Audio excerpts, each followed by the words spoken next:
Assalamu alaikum students, welcome back to my YouTube channel. Let's learn. I hope you all are doing well, and today's topic is multiplication of 3-digit number just 5 seconds.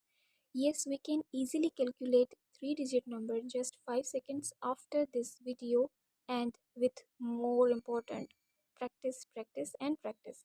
The first question is 112 multiply with 108.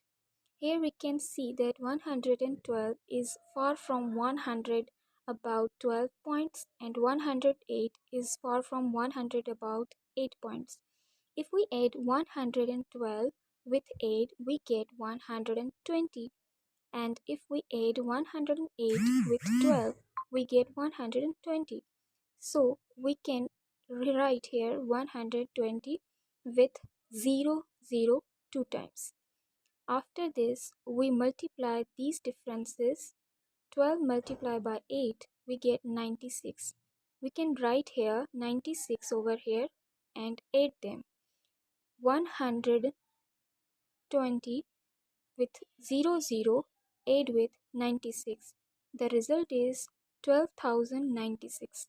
The second question is 108 multiply with 113. Here we can see that 108 is far from 100 about 8 points, and 113 is far from 100 is about 13 points. If we add 108 with 13, we get the same result, which is 121. And if we add 113 plus 8, we get similar result is 121. We add 0 by our side, and then the difference is multiplication, we get the result 104. If we add the above result with this number, we get 12,204, which is our final answer. If you practice more question, then you will get the answer in just 5 seconds. If you like this video, then share and comment and subscribe my YouTube channel. Thanks for watching.